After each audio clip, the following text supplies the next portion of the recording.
Thank God it's Friday, February 8th, live from Sin City. You're listening to TAGG Radio, and I'm your host, Gorgeous George. Now, not with me, as always, is professional fighter and broadcaster, Twinkle Toes Frank Trigg. That doesn't mean he's not with us in spirit or via telephone, via, not via. Because he's in the Windy City. I'm in Sin City, he's in the Windy City, so he'll be with us in about 15 seconds. But first of all, I got to tell you that the show's producer, he's the third man in the booth. He's a top 10 blogger on all of MySpace. He's the infamous Goes from MySpace. How you guys doing? Where's Trig? Let's bring him in. Howdy, Trig. What's going on, kid? Man, you cracked me up last night. I think I'm going to go to Chicago. And I think that's due in part to the connection with Brad, right? Yeah. Where we can just pull the trigger like that? Yeah. It almost didn't happen, though. You'll love this here in a second. I should stun gun his ass, but I really can't because of what he's doing, you know. But I decided to go to Chicago last night. We were kind of tossing around for the last couple of days. I can't go next weekend. I haven't signed the contract yet, so I can't tell you why. I can't go to Chicago next weekend, but I'll be busy. And then it's Nick's birthday next weekend, and she can't go to Chicago. So we were like, well, let's go this weekend. That way you can see your family around your birthday at least. So decided to make the trip. Just decided last night, and Brad wasn't getting back to me, and I finally called him last night. I was like, look, man, I asked you 2 days ago if it's possible for me to go to Chicago. You still haven't gotten back to me. What's the deal? He goes, oh, yeah, you're on a midnight flight. And he's answering back like I should know this. Like, I asked for the flight, and that's the flight I got. And I'm like, okay. And then I kind of get pissed. I'm like, well, don't fucking answer back like I should know. I don't fucking know. So I'm getting on the flight at I'm on board. It's 11:45. I get ready to close the door or whatever. I get a text. He is working on, for those of you that don't know, the Hard Rock was sold. The Hard Rock Hotel Casino sold in Las Vegas.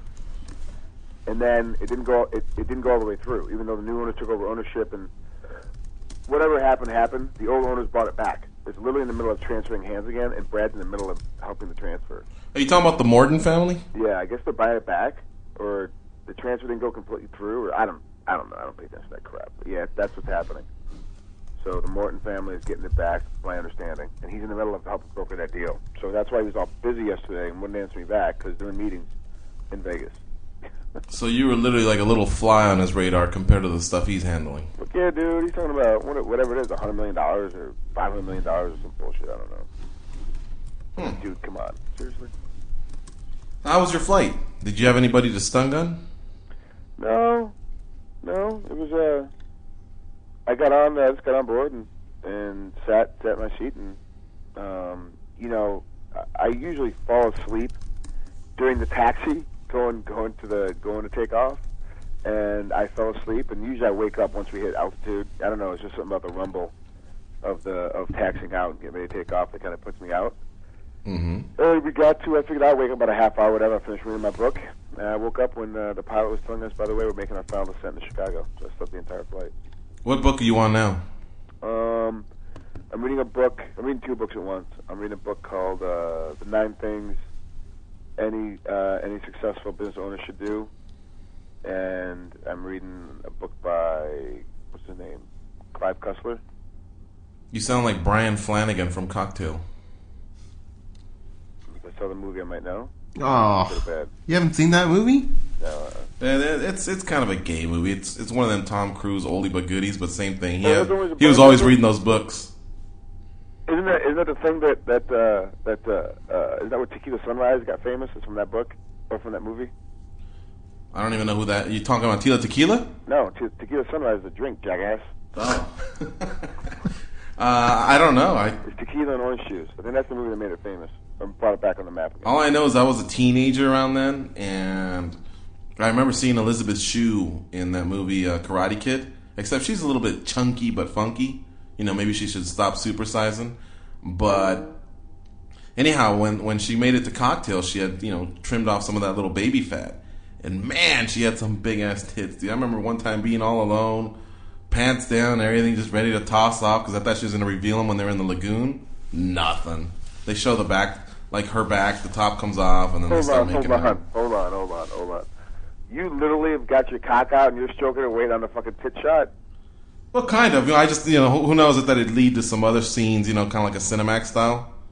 Because, like, you have these crushes growing up, like, oh, so-and-so or whatever. And Elizabeth Shue, she was, oh, man, I don't know. I didn't really like her too much, like I said on Karate Kid. But then when I saw her in this movie, I was like, holy cow. Wasn't there some fucking movie where some guy got caught stroking it to some girl in a pool? What's that? Wasn't there a movie where some guy gets caught? He's stroking to some girl in a pool. He then closes his eyes and gets in the ecstasy, and all of a sudden that girl walks in the bathroom and catches him fucking... Fast Times. What is it? Fast Times. Original High? Yep. Yeah. Yeah. That's the scene that just went through my head of George. I thought it was going to end with, my mom walked in, all of a sudden Dad walked in. The pizza man gets there. I've never been caught, dude. I've never been caught, but I will tell you that one time I left like a swank or whatever the hell, hustler or something in the restroom. And when I came back home, it was laying on top of my bed.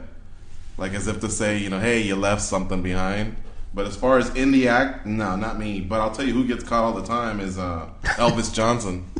He's gotten caught by his roommate and I think his older brother. Really? Yeah. Yeah, when he comes on, we'll have him tell a story. But he got caught one time like a Thanksgiving turkey with his legs up in the air. Shut up. Yeah. He's doing a fucking finger in his asshole at the same time? I guess. I don't know. What the hell was he doing? Well, I guess... you know what? We got to have callers call in. And I want you to call in, and throughout the rest of today, call in and give us your I got caught story. You got caught jacking off with your girlfriend, your wife, your mom, your brother. I want to hear these stories because I've never been caught. You never been caught? No, I mean... Well, like I said, I haven't been caught either, but that was just like...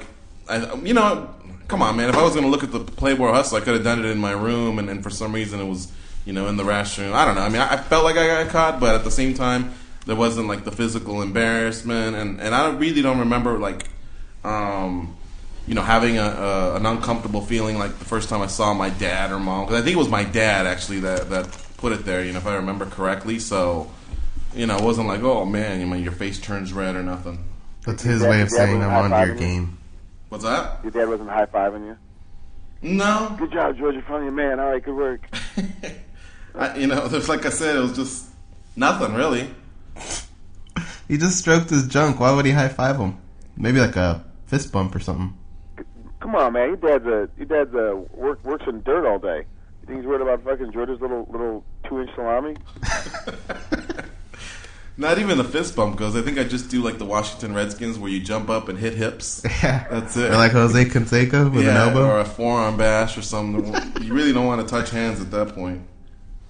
All right, so if anybody wants to call on and tell us if they've ever been caught masturbating, 702-222-3062. Some girls got to call in. Yeah, let's see if somebody has the balls to call in and say, you know what? I was dumb. Let me tell you all about it. I know Johnson will. He'll be like, well, I don't know if I should, but he'll eventually do it because he's done it before.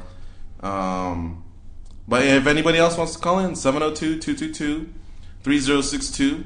Now, you can either sneak in your story now, or you're going to have to wait a few minutes, because today we have Travis Lutter, middleweight in the UFC division, actually the winner of Tough Season 5, who fought Anderson Silva. He's the one that had the weight problems, but he's back, man. The UFC wanted him back.